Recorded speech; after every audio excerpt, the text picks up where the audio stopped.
ayikho into enzima njenge-doctrine engekho right. And i-doctrine engekho right isigcwele everywhere, but nobody is focusing kulama doctrine abantu abashunyayezwa wona. Ngicabanga ukuthi umoya obuwengu siyaphephuka nje njengezibi sipheshulwa umoya. Uma kukhona i-demand kuba khona i-supply. Kusho ukuthi ngabe i-supply ye-false ayiningi kakhulu ukube beyingekho i-demand eningi. Training the believers to come to maturity so that we are not tossed to and fro by every wind that comes. Now, angeke sikuphike baba ukuthi kunezinto vele engeke zenzeke kumuntu unless umuntu abone umprofeti. Njengoba sebaba wohlu labathakathi ngiyabona kwagama leli ngeke kube ukuthi inciko kaNkulunkulu yazalwa yaqanjwa ngalo. This is power hour. Igama nje elisho leyo Challenge la is about abantu abaluza abamember nokweshuma ongasangeni ngoba abantu sebekhokha imali ye consultation. because ibandla lemnyama nathi siyalazi abazalwane ukunikela kunzima, and to teach them inkonzo yokunikela bangena bephuma. Engathi uNkulunkulu angaraise kakhulu abaprofeti futhi bangabi bodwa bahambe ne-prophetic material ezosiza abantu. Kahle kahle nje makwenzeka umfundisi nomfundisi ebandlela kube nento ayidayisayo. Otherwise lo mfundisi menganayo into ayidayisayo uzokhala.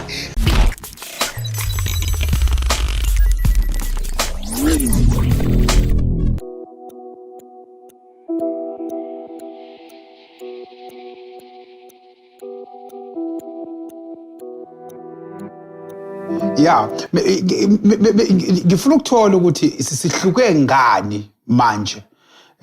Umfundisi uLungi Emga ya nawe umprofeti manje kubantu abahlolayo ngoba abantu abahlolayo ufika ungene ngo10 rand wakho noma ngo20 rand wakho ubeke phansi lapha bese beyakwenzela ave sesifana mase manje sesicharge lama consultations. Mhlawumbe umbuzo wami ngokuqala ngaba sekuthenini lo mzalwane oyakuhlola noma loya e-office njengoba ke ngathi mangichazela uBishop Fino wathi mina ngisho different ye-counseling khona leyo ukuthi umuntu uyohlola uyobuza ukuthi ikhamba kanjani ngezinto zakhe hayi ukuthi uye oyokusho inkinga anazo bese ecela iseluleko nomthandazo ngoba lezi zinto zimbili zihlukene. Now njengoba ngeke ngasho mangiqala ukukhuluma ukuthi i-blanket approach iyahlupha siba ngoba umuntu ongakaze aye lapho uzozwa Pastor Lungi uba se-ofisini man Tuesday Wednesday acabanga ukuthi nami ngiyahlola ngoba ngiba se-ofisini kanti mina ngilinda wena ungitshela uthini sikhuleke umoya kaNkulunkulu khona kwambulayo sixoxe and that's it. Bese kuba nomahluko mhlawumbe ngenze example ngosihlobo sami lapha umprofeti uhlula abathakathi ngoba unegama lokuhlula abathakathi ukuthi mhlawumbe mawuya kuyena ke yena e-ofisini lakhe yena uzothi mawungena nje ngoba uhlula abathakathi mhlawumbe vela akutshele ngabathakathi akuhlolele ngabathakathi bendawo abakuhluphayo. Then those are two different things kodwa kusuke kube ngathi bonke abafundisi noma ngithi abantu bakaNkulunkulu abanama office obahamba yobonwa one on one ingobenza siba yokuthi laba njalo uma kukhona into original kukhona into fake.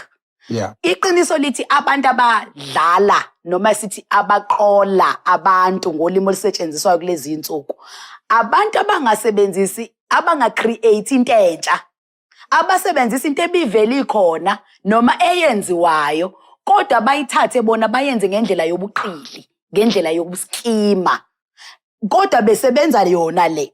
In other words ungaba umfundisi uSiba ushumayeze abantu bese uthi ngizoba nama sessions njalo ngolwesibili wokuthi nize nizongibuza iBhayibheli one on one bese eyezwa lo yiqili athatha the very same strategy that you are using to help and build the body of Christ or the church or the local church yena yosisebenzisela ukwenza ubuqili. Yingakho ngithe kuzo zonke lezi zinto uma thina bazalwane ababantwana bakaNkulunkulu sibabeke eceleni abaprofeti abeqiniso nabamanga abafundisi babeqiniso nabamanga uma thina singabuyela kwi-discernment uma thina singabuyele kwazini izwi uma thina singabuyele kwenzeni ama-kingdom principles anezethembiso zikaNkulunkulu singaba abantu abangabi senkingeni yokuzithola sesingena kuma-scammers.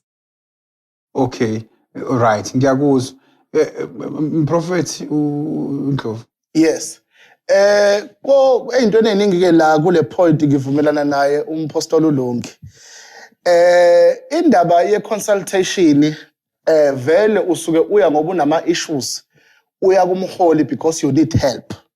Mase kukuba ukuthi ke njoba uJesu apha abantu iziphiwo ezihlukene ngokusebenzisa umoya engcwele.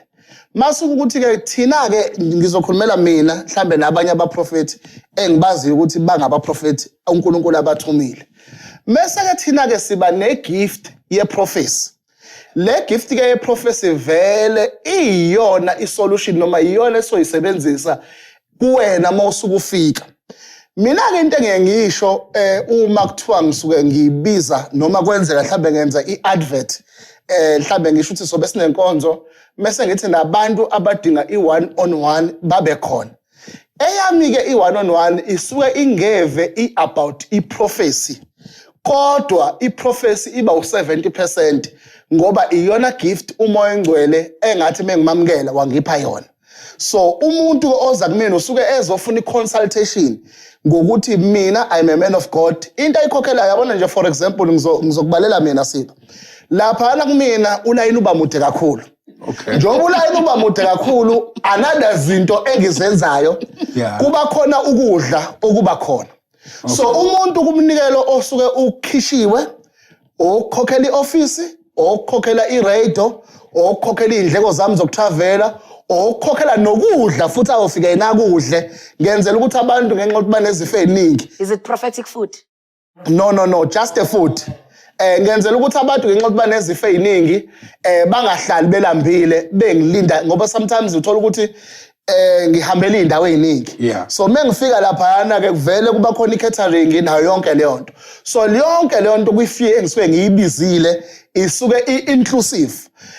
I-product ke le umuntu engimnikeza yona kusuke kuyilokhuzana kuyi-gift yokuthi ke hamba uyosenza lento engiyikhulekele ukuthi ke sikhola uNkulunkulu nawe ukuthi uNkulunkulu akwenzele lento oyidingayo. So that's why ke kuba khona i-charge.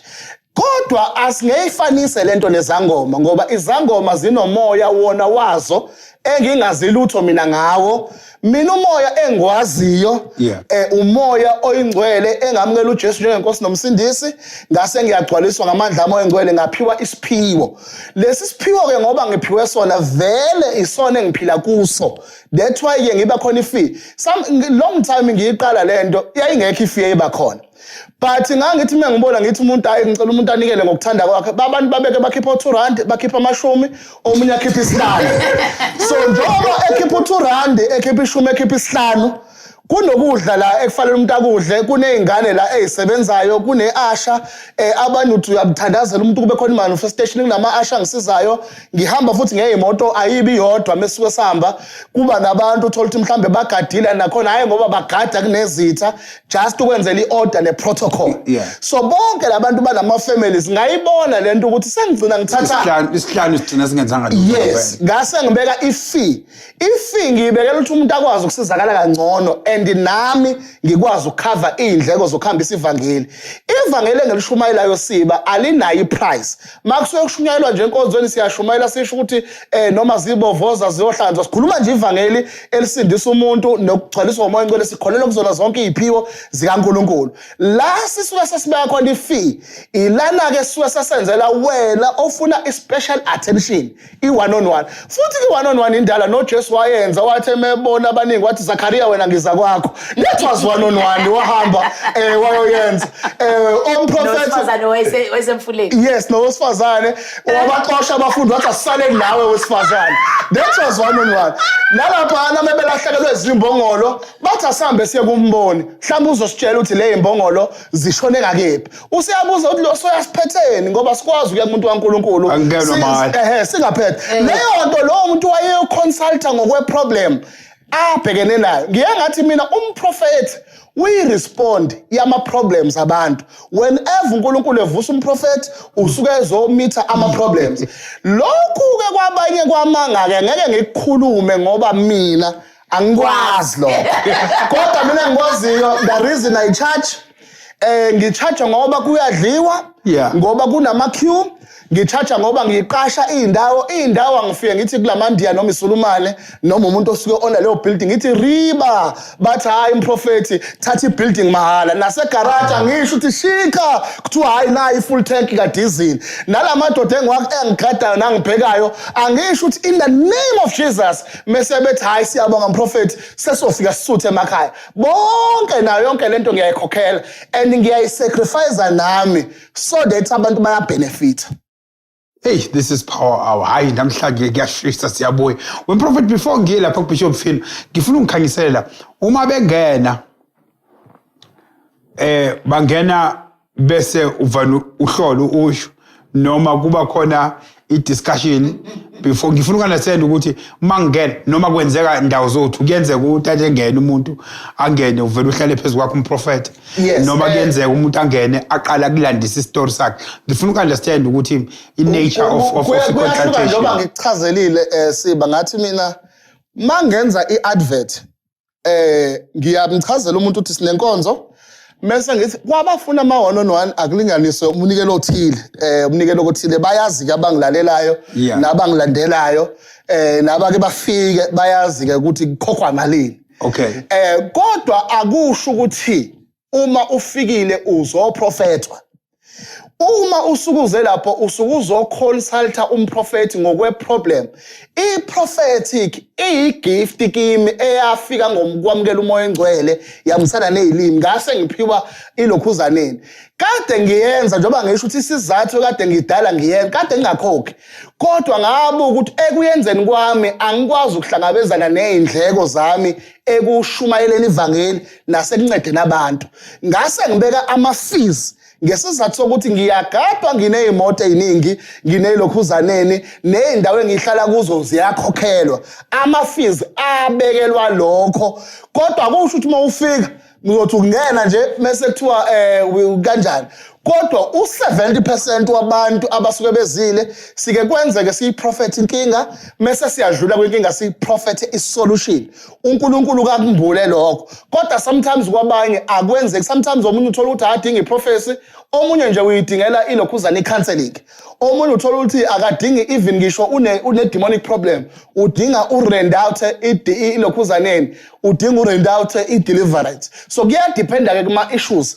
khona ama issues adinga iprofesi khona ama issues angayidingi adinga ideliverance khona ama issues adinga nje mina umuntu ngimluleke akubonaka umuntu wonke ongena aprophetic kodwa ngenxa yokuthi lento yokuprofetha ikimi umoya ongcwele wangepha yona u70% wabantu abangenayo bayayithola iword of prophecy nabanye nje abalale mebefuna ukuza bayofika bayithola. This is Power Hour. Bishop Phino. Yabona ke angimazi ukuthi Apostle Lungu kuphi manje. Apostle Lungu athi uhamba nathi sobabili. Ake ngisho kanjena ngithi Prophet uNdlovu ngiyaweza ama reasons abekayo ukuthi this is the reason why ministry yami ihamba kanjena and all of those things but la angikho convinced especially when it comes kwizinto zama products especially izinto let's say into ezithandazela if ngithatha amanzi ngiwathandazela bese ngiyathengisa umuntu enokuzikhelela empompini yena bese which means ngidayisa umthandazo lapho so mase ngidayisa umthandazo then scripturally ayisangeni kahle ke now because there's no selling of prayer like in the Bible as well but my biggest concern is the kind of believers we produce. The kind of believers we produce, we don't produce abantu abakwazi ukuziyela uNkulunkulu. And abantu today, they don't even have a relationship with God. Abantu banokushintsha izangoma for abaprofeti noma abafundisi, but not ukuthi ngoba bazana noNkulunkulu. Uyabona? But not because they are saved. My biggest problem is this. Eyokuthi we will start worshipping even even the faith products and all of those things. Khona abantu abangakwazi ukulala funa befake oil all the time. Okanye funa bafake impahla abazinekeziwe ofuna ithawula. Oh my God, I forgot to wash with that towel today or something like that. Ufuna umsebenzi, funa ufake into somewhere, you know. So all those things siphindela back now entweni zezangoma siphindela back entweni za ngifuna ukumention izinto eziningi. In the book of Kings chapter 18 verse 3 to 4. Book of Kings chapter 18, I forgot to write which is the second or is what, but it's Hezekiah. I think it's the first Kings. 18 verse 3 to 4. IBhayibheli lithi, laphayana uHezekiah the king, what tata the high places bekuworshipa kuzona o Asherah ama idols, you know, wawa destroyer. But the Bible, amongst the things that he destroyed, he also destroyed the snake, the bronze snake. Eyayinikezwe hundreds of years ago uMoses ngesikhathi abantwana baNkulunkulu bedliwa inyoka baka Israel. Leyo nyoka yahlala from generation to generation. And the Bible malufunda lapha ku verse 4. He also smashed and destroyed the bronze snake Moses had made. The people had named it. But it's Nehushtan. And they had been offering sacrifices to it. Now, look at this. Moses, people abagula, the one who looks to the snake, which was prophetic of Christ as well. Then poison uzopel. Abantu abayelang poison zadlula inyoka, but kwasala izifo. Umuntu mephethe headache, he goes to the bronze snake. Umuntu mezwa kubuhlungu umlenze, he goes to the bronze snake. Umuntu mezwa kunama problems ekhaya nengane, he goes to the bronze snake. So this is the problem we have. Now, these people who are coming from, let's say coming from izinto abanikezwayo, if umnikeza ilizwi, he does not trust the power of the word. Ufuna ukuthi uzumnikeza into ephathekayo. Khona omunye okweza wathi mfundisi ngiyakuzwa ukuthini okwe oil bishop, ngiyakuzwa bishop, but okwe oil bishop. Now ilizwi likaNkulunkulu has no place. Ilizwi likaNkulunkulu has no power. There's no much conviction ukuthi ilizwi created everything. The word of God sustains everything. The word of God saves. The word of God protects. The word of God brings solutions. So where is the power of the word? But all what we see is men and miracles and material things. This is what we see. You know, so that is my problem. Right. I agree with the bishop. As I started ngokuthi uma kukhona into esingayibhinda nomoya esingawucasta nento esingayi-uproota ukuze siphelelwe ukuba nama-challenges ngoba I think le show is not against prophets, true prophets. This show is not against prophecy. This show is not against ukusizakala kwabantu, this episode. But what we are here to try to do is enlighten one another ukuze kuvuleka amehlo silazi iqiniso lokuthi bakhona abaprofethi bamanga bayadlala ngabantu aba-gullible. That is why when I started last week, I said, uma singa-uproota umoya wokundiza abazalwane siphusheke njengomoya singabi ne-backbone singabantwana bakaNkulunkulu singagxili singami ezifundisweni zezwi uma singaqala thina sisizakale then i-demand yalaba even laba sebeza bathola indlela yokungena ingaba very very low. But having said that, njengoba ngishilo ukuthi ngiyakholelwa mina bishop kwi-prophets, ngiyakholelwa kwi-prophetic, ngiyakholelwa ekuthenini uNkulunkulu uyakhuluma ngomuntu wakhe, ngiyakholelwa ukuthi uNkulunkulu uyabasiza abantu bakhe ngomuntu athuma umuntu. I've seen God doing that. And ufunda iBhayibheli uJohn chapter 14 verse 12 uthi uJesu, verily truly I tell you, whoever believes in me will do the works I have been doing. The works, not only the preachings I've been preaching, not only the teachings I've been teaching. So there is teaching, there is preaching, but there is also the works I've been doing. And they will do even greater things than these because I am going to the Father. So when Jesus had to go, ukhuluma abafundi bakhe uthi bayokwenza imimangaliso emikhulu ukudlula le ayenzile. Asibukeni ke sipho. UJesu ke waphimisa amathe, wathatha waxova kwaudaka, wabeka emehlweni impumputhe yabona. uJesu uke washintsha amanzi, favorite scriptures abaningi abayiwayini. uJesu wenza imisebenzi emkhulu emandla uke wathumela izwi kwasinda ingane eyayisifa. uJesu uvuse uLazarus kwabafile. So he did great works. I believe as abantwana bakaNkulunkulu, we are supposed to do greater works. So if I can speak to this phone and say, phone, do this, and the phone ikwenze, I'm doing greater than what Christ did. Ngamamazi Apostle Ulungi. Yes, ma'am. You are saying asinga limitwa iloko kwenzeke eBhayibhelini kuphela. Of course, because uJesu uthe, you will do greater. So we have to look at what that the works that Jesus did, and he says we will do them. Then bese yaqhubeka kagciniso kwenza le ayenzile. Uthi we will even do greater than the ones he has done. So Jesus, we cannot be limited. Ingakho ethi uyeza umoya ongcwele ozemva kwami, athi uzonifundisa konke, anikhumbuze konke, anifundise konke nenginganitshelanga khona. Kodwa umoya ongcwele uyonifundisa khona, anikhumbuze lokho engintshele khona, sorry. Umoya ongcwele ofika kithi. So into ebalulekile la ukuthi umoya ongcwele okithi uyasebenza. Amanzi sifike kanjani? Okay, ngicela ukungena la Siba. Before ngiphendule umbuzo, ngifuna uke lapha ku Bishop. Uyabona Siba, uma sizothi abantu abanake izwi bangayinaki izinto eziphathekayo, ngicabanga ukuthi soba neerror. Ierror yami kephi? Izwi from Genesis kuya ku Revelation ziningi into eziphathekayo ekhulunywa ngalo. uJesu methu uma abafundi bakhe kuMarko ubanikeza iolive oil, uthambani niba anoint nibathandazele nibakhipha amadimoni. uJakobe James chapter 5 uthi mekhona ogulayo akabiza amalungu ebandla amgcobe ngamafutha lithi noma athiwa lento emgulisayo wonile leso sono siyothethelelwa because uanointiwe. uJesu mekhuluma ngalesikhathi abafundi bakhe becomplaina ukuthi uthelwe ngamafutha bathi okwani ngumosho ongaka, uthi uJesu kade ngihleli nani uzathi I longed for the oil. Uyamonti bewahalela kwayena amafutha. Uyayibona leyo nto.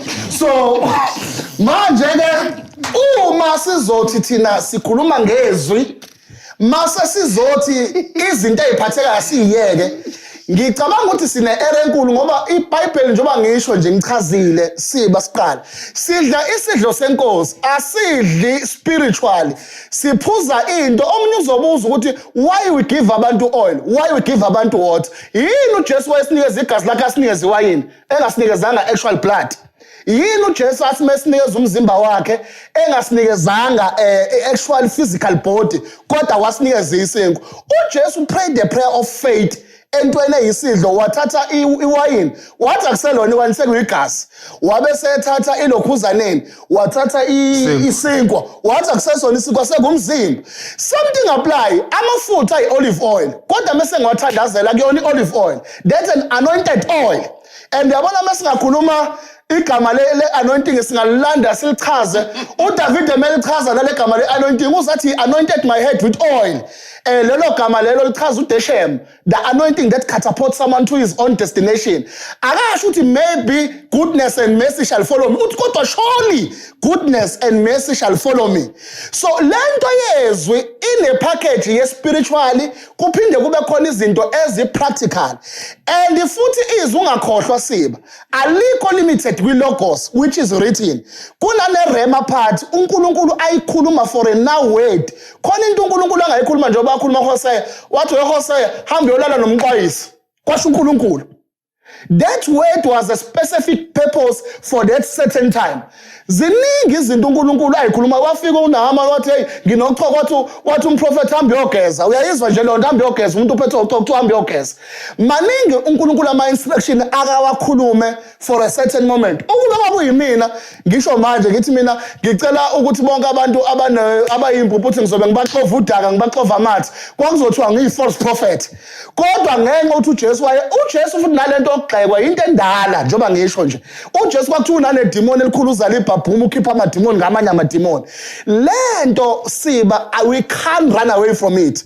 Ukuthi uma uNkulunkulu ekhuluma noma uNkulunkulu ebiza umuntu kunama instruction uNkulunkulu akawakhulume nje out of the blue. And izinto eziphathekayo nokukholwa akushintshi. uNkulunkulu can use anything as a medium of faith to fulfill a certain purpose.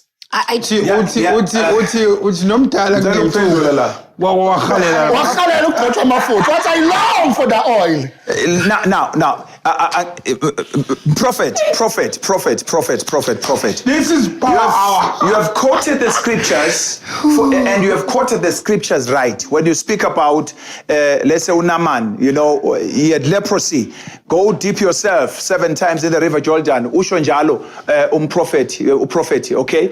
And no Jesus. We see the tokens, oil, and all of this in the Bible, and the Bible speaks about it.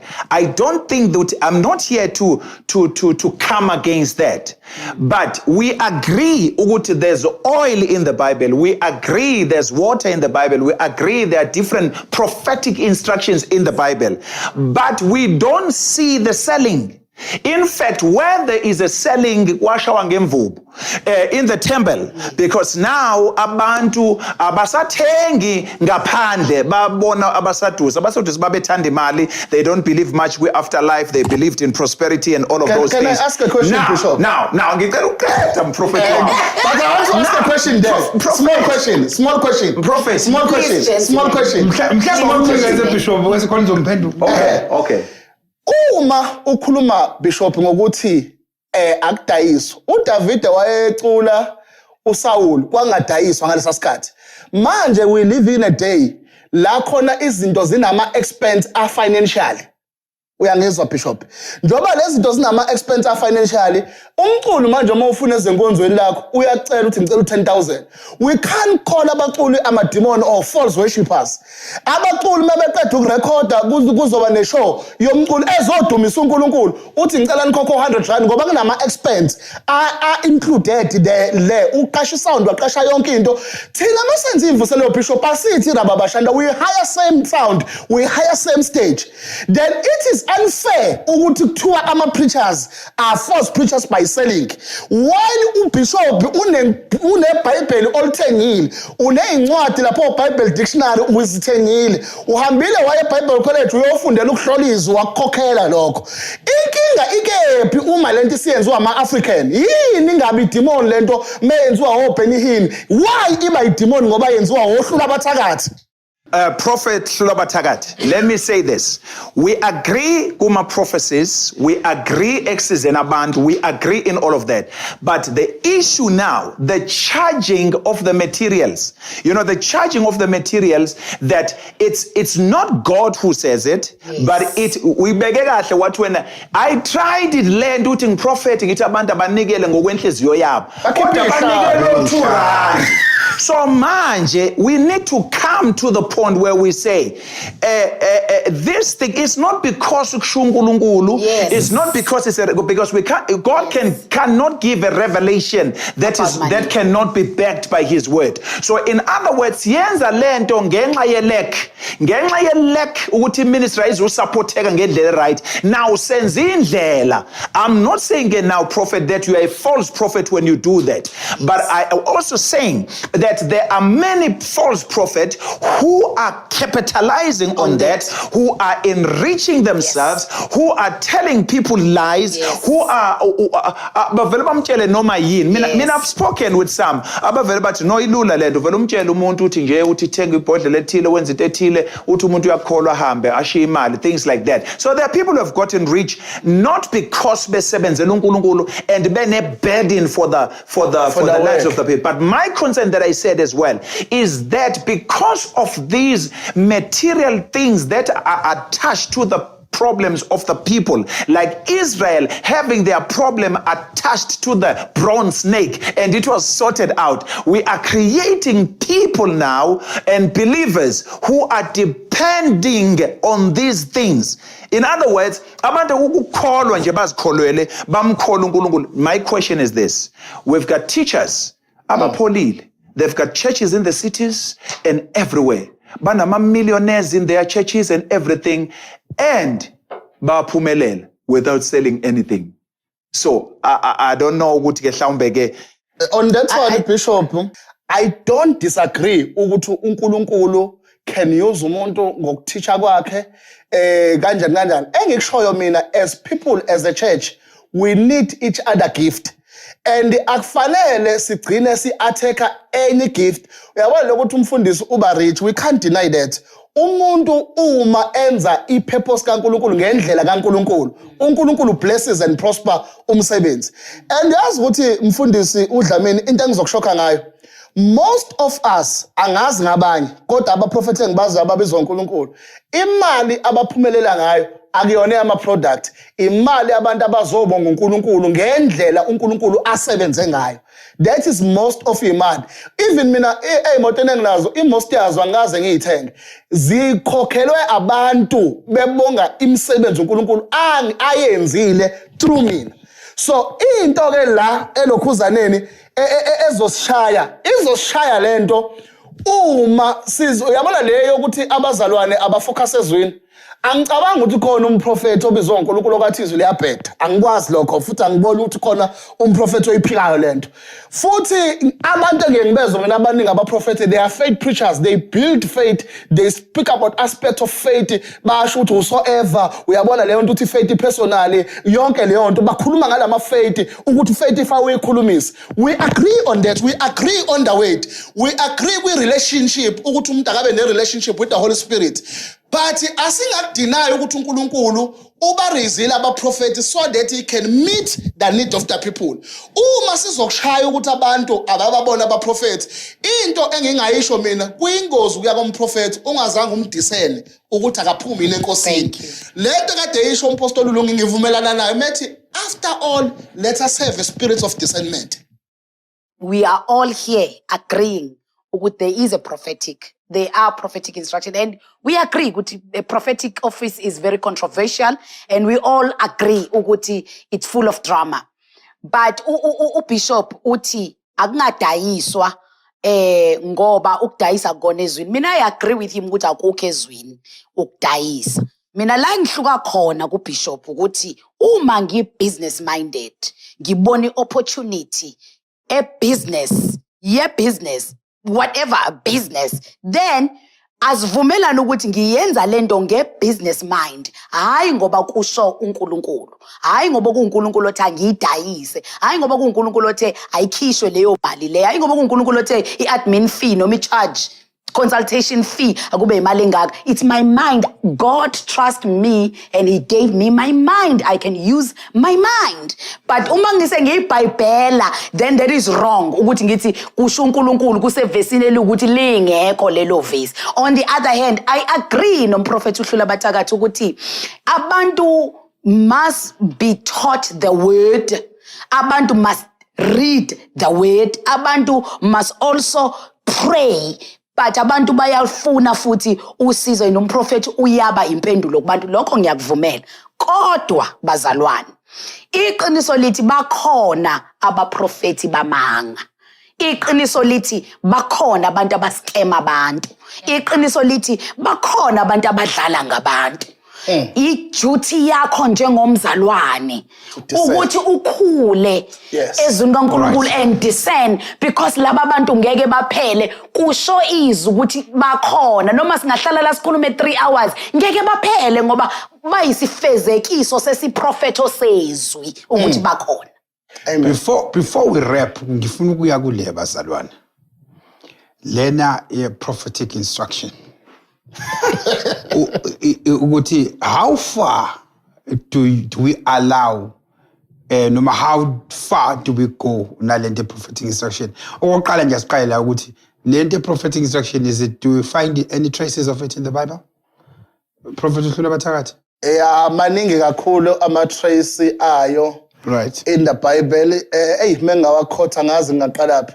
uMoses kwakunamanzi baba instruction yathi athathe ihlamvu alibeke umunye wamasons amadodana ulahlekelwa imbazo yathi instruction thatha ukhuni ulibeke imbazo izosukuma. Right.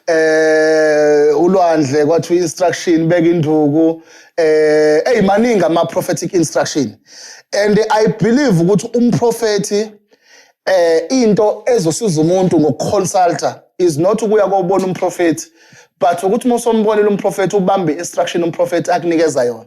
Umuntu oyekadokotela akaphiliswa ukuthi uye kadokotela, kodwa uphiliswa ukuthi amaphilisi udokotela amnikeze wona uwadla ngalendlela yini. So i prophetic instruction ngicabanga ukuthi vele umprofeti uma uya kuyena there must be a direction akunikeza yona. Mfundisi uZweli, ngike ngaba ne-counseling session yomunye untombazane okwakukhona umprofeti la eThekwini wayedumile nje ngaleso sikhathi ababehamba yena wayesemnika i-prophetic instruction kodwa i-prophetic instruction yaba sehotela okay kwamele untombazane aye hotela ngoba inkonzo seyiphelile kade kuyi 6 to 6 kwababizwa ngaphambili naye waprofetwa nge-ID yakhe waya phambili bathandazelwa after that umprofeti bese ethi wena afanele ngikubone one on one so lo ntombazane bese ke eyaphuma ke makuphuma inkonzo athole ke ukuthi umprofeti umnika inamba ukuthi ehotela kwangaba uyena yedwa I think they were about 5 maye exoxa lo ntombazane eze kwi-counseling session kimina e-office uthi ke they were about 5 behleli impela lapha kwakungena nga1 eroomini lomprofeti abanye bahleli e-reception and i-prophetic bayolanda in manje i-prophetic instruction because uthe uprofeti hlula bathakathi okuliqiniso impendulo yakho ayikho esiprofetweni kodwa kwi-prophetic instruction sengiphendula umbuzo wakho wokuthi how far do we go mase siyolanda le prophetic instruction so usezolanda i-prophetic instruction kuntombazane kwenzeka ukuthi intombazane i-prophetic instruction ayilande ehotel ayilande eroomini lomprofeti kwase eyayithola i-prophetic instruction lapha eroomini lomprofeti yayihlangene nokuthi kumele aqala abe naked agcotshwe ngamafutha and lo mprofeti kwakungeyona i-olive oil ngoba kufanele sikwazi lokho ukuthi laba abanye abagangayo abasebenzisa i-olive oil basebenzisa cooking oil or basebenzise amafutha esingawazi ukuthi awani hayi kodwa olive oil yabo ngoba intombi liyayazi olive oil i-olive oil uyayazi nje uba upheka uyakwazi ukuzwa ukuthi i-olive oil so wakhumula umzalwane wakhumula umntokazi bamgcoba i-prophetic instruction le bamgcoba kwase kuba khona isiprofethi khona lapho sikamoya ukuthi untombazane lo inkinga zakhe zikhona zingene kanjani kuzomela ukuthi umprofeti a-release okuthile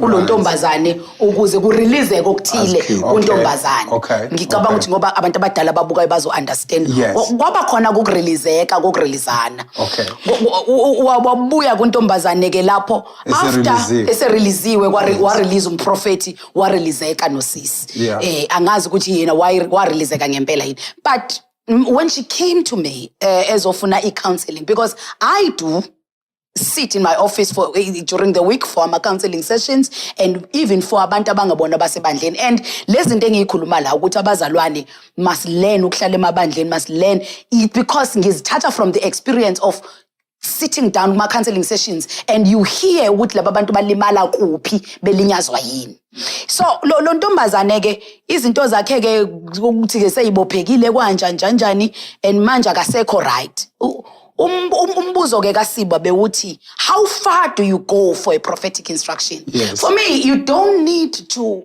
be in the spirit to know which is stupidity to go to a men's room in a hotel niyohlangana nobabili kodwa manje ngoba nje instruction yamprofeti ukuthi khona izinto Siba khona izinto kufanele agcoba into agcoba khona izinto Siba okufanele sizazi ukuthi zingama morals zingama ethics ziyisintu nje sokuziphatha komuntu wesilisa noma wesifazane ezingadingi size siye kuRekhabashanda ngazo so uma nje umuntu wesilisa ethi ufuna ukuyobona ehotela ongamazi umprofeti ofikela mhlambe uye khona lapho one your pastor does not know there is no mzalwane ohamba naye uya lapho niyoba nje nobabili mfundisi Lungi mase ngivele ngikubuze nje lo mbuzo does it make will it be correct if umprofeti were to say come to the hotel, but there will be my assistant in the hotel. Inside the room, there will be 2 assistants as fazane. Kanye naye kumprofeti mhlambe to protect you. Kodwa bese ethi manifika ufika hotel kuzofanele ukhumule ukuze ngigcophe ngoba njengakade hotel kuba wena naye mhlambe no nurse athi nurse babudlambe ngizocela ukukhumula. kuyakhumuleka akazi kodwa bayengenza kodwa ndunesi mewasho ngiyavuma ne-gynecologist uyakhumula kulona ngicela ukukhumuleka kuyakhumuleka manje ngifuna ukuthola ukuthi yini singakhumuli baprofethi uma umprofethi-ke usethe woza-ke lapha ehhotela elidumile esethekwini kodwa ngiyazi ukuthi owesifazane angifuni ukuwonakalelwa yigama ngizocela ufike kodwa ne-assistant yakhe kuzobe ngine-assistant yami ezobe ikhona and yesifazane ngoba angithandi nami ukungcolisa ivangeli sibonakale kodwa fanele ngikhumule so uma usufikeleka ikhona i-assistant bese-ke isho-ke umprofethi siba mhlawumbe ngizodedela ubishop ayiphendule mina for me that's a no because one sisike sabuka ey'ndabeni nje-ke kule minyaka odlulile la khona iy'ngane zamantombazane kuthiwa zaziyukubezwa umprofethi and kunabantu besifazane basebandleni ababesebenzisana nomprofethi onyukubeza lawo mantombazane. So for me that's a no. Number 2, why faneke ngikhumulele umprofethi wesilisa ngiwumuntu wesifazane? Ufuna ukugcoba. Okay, ikhona i-assistant. Ngicela ukugcotshwa i-assistant-ke kulokho okugcobana. Like really for me bazalwane, I think khona izinto we go too far because of desperation. We have forgotten ukuthi kunomsebenzi ophelele okwenziwa uKristu ongadingi sibe desperate. Bishop Finn. No, entweni ogcoba ngisho ukuthi ayisebenzi le ngoba phela kukhona omunye osejele manje uboshelwe into yokurapa, abuse, sexual abuse, all those charges, and uboshwe nabantu ade besizana naye abanye besifazana abanye basizana naye. So okushuthi ukuba khona komunye umuntu nomunye if behlangene bonke it will still be abuse. It will still be. I think abazalwane, they need to be very careful. What abazalwane and it is difficult as well is to say what abazalwane they need to discern, but there's no discerning without the word of God, and there's no discerning without a thorough teaching of the word. We're in the generation la pushumela more than an hour so now we are with a generation that is more attracted to amasopis, magazines and all of those things. So indaba yezwi ukuhlolilizwi they are probably bored with those things. So that's why nakukhona ukulahleka okukhulu. It discernment comes through the teaching of the word as umuntu ematurisha in the Lord. Prophet uhlula bathakathi nangu sekuthiwa instruction efanele ugcobeke ngoba uma ugcoba izandleni kuphela mhlambe lento into instruction efanele igcobeke nasemhlanje yonke into. Yabona siba lapho cha nami sengiqala ukusaba mase kunjalo. Right. Yabona mekhona instruction efanele iyenziwe ngokulalana. Sengiyibona le nto kokuyuza ipower uNkulunkulu akuphe yona kuyimisuse. Mhlambe ngacishe ngemthethelela umuntu othi mebona intombazane ayishele nje isizulu kodwa angasebenzisi indaba yokuthi it's a prophetic. Kumane kucaca nje uthi hayi usisi kusho ukuthi attendile kuleyo counseling kodwa khona uthando nalo wabo usuyabeka. Leyo nto angisho la ukuthi ngiyayivuma uma uyoyenza kubantu laba abazalwane kanjalo kodwa ke mhlambe ngingayithethelela menjalo kodwa yabona mase kuzofanele kulashwane ngokulala angiyiboni lo uNkulunkulu leyo nto cha ngiyayixheka ngiyayihlaba ngiyayihlekisa nje. Uyayihlaba ehlekisa. Ngiyayihlaba ngiyayihlekisa. And then some people have given people instructions that are not, let me not say sexual, but that appears a bit stupid. For instance, kuthiwa phuza udizili wemoto. Is that can that be an instruction? And I've heard somebody justifying and saying uJesu wagcoba umuntu ngamathe nomhlabathi odakeni wenza udaka ngamathe, and then they was justifying it and say it was not was wenza example yokuthi nje uma ucabanga nawe ukuthi fela uhlanganisa umhlabathi namathe ufake emehlweni omuntu ukuthi uyaqhopheka and akaboni inkinga amehlo, but uJesu wakwenza lokho. Now can God make you, or can God lead you to tell people to eat grass or drink paraffin? Okay. Othanda ukuphendula ngifuna ukwazi ukuthi uNkulunkulu because if we acknowledge and if we agree that prophetic instructions were in the Bible and we agree with some of these instructions were sounding ridiculous. Nginochoko ngise kumprofeti ukuthi angithinte noma ngikhulekele bese ngiyasinda. Athi umprofeti angifuni nokukubona. Just go. Uyongena lapha emfuleni uzoba right. Now that sounds a bit nginenkinga amehlo amabheda. Everybody is expecting ukuthi mawuthandazelwa la unenkinga khona si massage, then amathe umhlabathi to your eyes. It does look, shall I say, it does look unethical. Yeah. If kwakuyisikhathi samanje certainly yayizwa kwe commission ukuthi umfundisi onjani othatha umhlabathi namathe. You know, futhi abanye babezobathi it borders nasenyanyiseni. Now it does sound dramatic. Now since we are getting this from the Bible, then uma abantu sebedla amafutha no diesel nensipho bekudla kunani. Okay, uyabona ke umbuzo la onzima ukuthi uNkulunkulu angakusho indloko. Ayikho ke into enzima nje ukuthi ukhulumele umcabango kaNkulunkulu. Ukuqala lokho esibhekene la. Kanti uNkulunkulu vele ziningi izindakazisho nje. Uyabona ukuthi uma uyibuka ngehuman sense uyithola ukuthi uyibuka zifoolish. Kodwa ke uma kuthiwa ngiphendula on a personal level. Yeah. Sekusho mina ke hlula abathakathi lapho. Leyo nto ngiyibona ingenawo umqondo futhi angikholelwa ukuthi uNkulunkulu angayisho. Okay. Futhi angikholwa nokuthi ke umprofeti obizwe uNkulunkulu angayipractice. Kodwa ke angikwazi ukumkhulumela uNkulunkulu futhi noNkulunkulu mekhuluma izinto angizona zonke izinto aqala ibuzo hlula abathakathi uthi yazi manje sengiqabanga ukwenza into enje. So kunzima ukuyiphendula into enjalo, ngeke ngikwazi ukuma la ngikhulumela khona uNkulunkulu. Ngizovumelana nomprofeti kule part yokuthi ukuzama ukuba semcabangweni kaNkulunkulu noma ukuba i-spokesperson of God regarding that matter kungaba into dangerous umuntu angazama ukuyenza. However, ngibuka abantwana bakwa-Israel basehlane, bukhona utshani, khona ihlahla, balambile. But uNkulunkulu wehlisa imana. Bangadla utshani, bangadla ihlahla. I'm looking at that, that's first. Yeah. Secondly, I'm looking at the fact that when he created a human being, his image, he said, let them have dominion over. One of the things are animals. That is why Adam.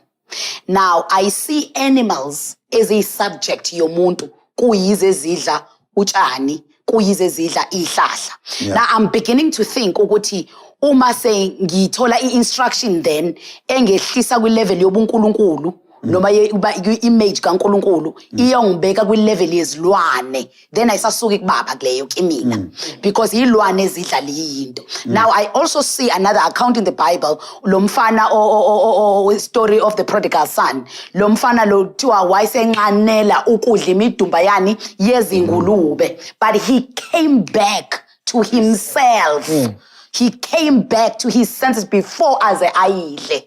Then wathi angibuyele ekhaya. Now I see also lapho ukuthi akabanga ehle kwi-level aye kwi-level yokudla into edliwa izilwane. Now if I have dominion over these things are my servants, and now mase ngiyobangisana nama-servants ami ukudla kwazo, for me that's a problem. Upetrol wemoto, you know, and ngihlangana kanjani manje nokuthi nami sengiyimoto na, because mina ngiyimoto yokuthwala inkazimulo.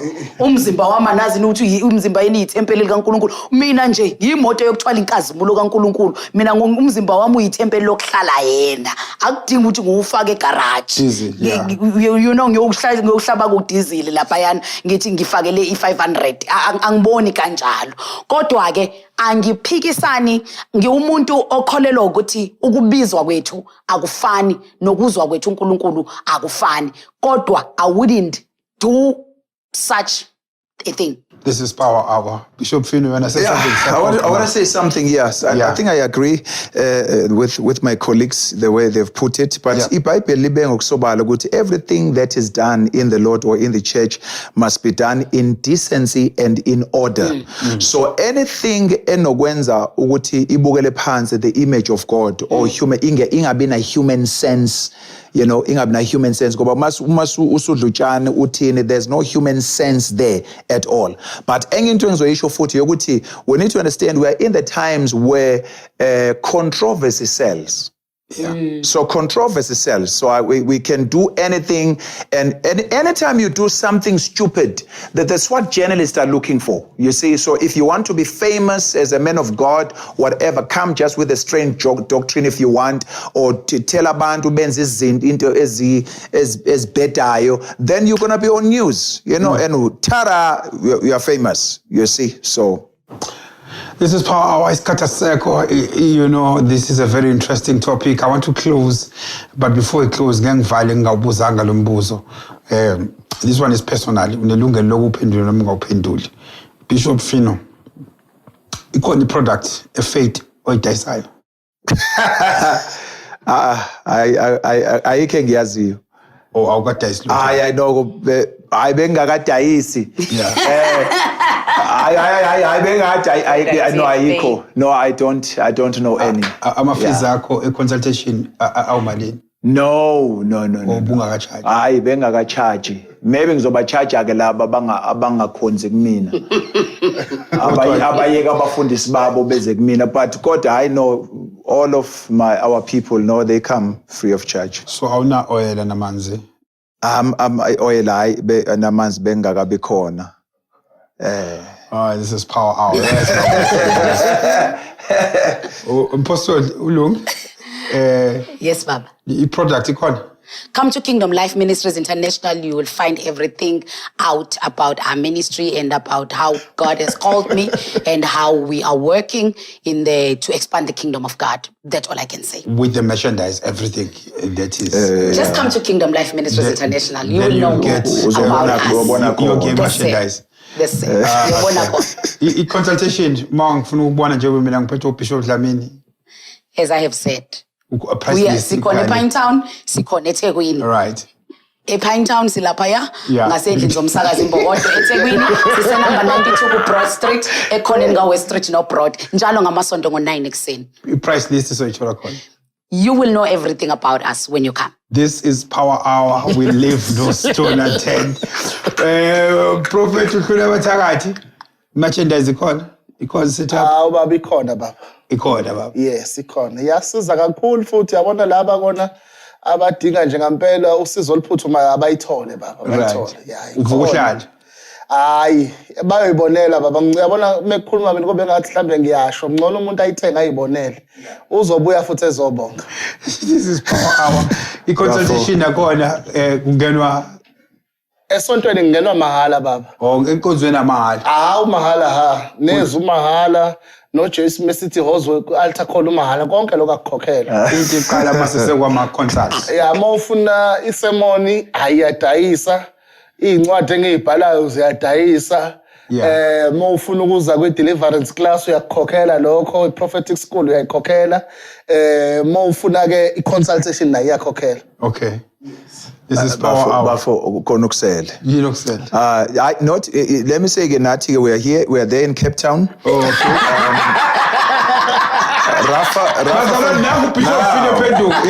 No, listen, we are Christ Kingdom Life International. Yeah. Ingonzo ingena 8 o'clock. Between UWC and CPUT. Yes, it used to be called Steel Park. Yeah.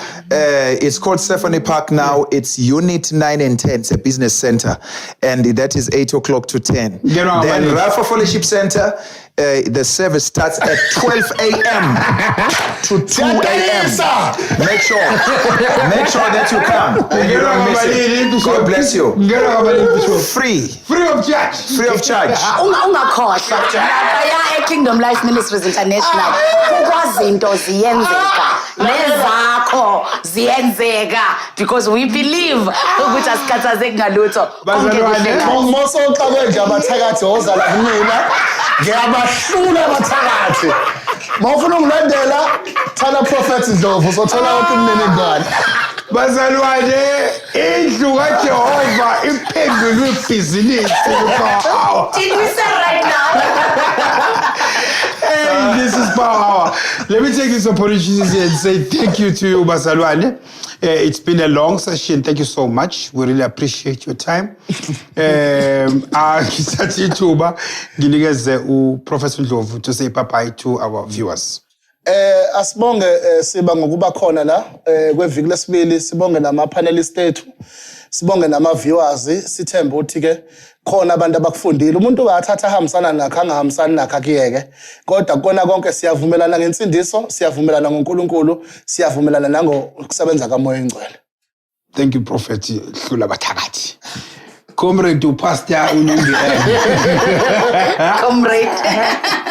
Thank you so much, Siba, for this opportunity. Siyabonga kakhulu kuba bukeli be-Power Hour and amazwi nje asenhlizweni yami engabashiya nawo ila khulunywa uDavid engwashila ama-2019 uthi ngiyinceku yakho Nkulunkulu ngisize so that I may discern and know your statutes so that I may know what is your will, oh God.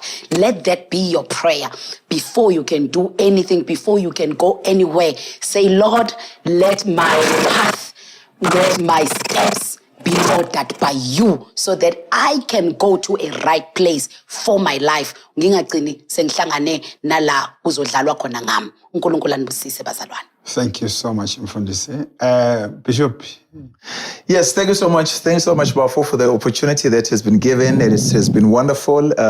Apostle Lungi M and also Prophet Ndlovu, thank you so much for your participation. I want to say to the viewers that please let us be friends with the Word of God. Let us study the Word of God. Let us grow in the Word of God. Let's desire the Word of God. In the book of Joshua chapter 1, I think it's verse 8, if I'm not mistaken, God said to Joshua, he said, this book of the law must not depart from your mouth. In other words, and he says, how will it not depart? He says, you must meditate on it day and night. It is time for us to meditate on God's word, not on our problems. They cause worry. And God says, when we meditate on his word, he says, we shall be successful in every way, and no one will ever stand against us as long as we live. May God bless you. We love you. God bless you. Bishop, this is Power Hour. Let me take this opportunity and say thank you to my beautiful panelists. Ngiyabonga kakhulu bazalwane for taking your time to share with our followers and the believers. Siyabonga kakhulu. Thank you so much for tuning in. Thank you for sending those comments. Keep on sending these comments. Asingayeki dialogue ayiqhubeke. Mawuthi wena kudayiswe bhala lapha phansi, mayichitha ukudayisa futhi ubhale lapha phansi. As you know ukuthi ama followers ethu nabo they leave no stone unturned. Babuye bajikele kwayimina, bajikele namina bangishaye ngamatshe. Keep those stones going, not coming to me, but send them to my panelists.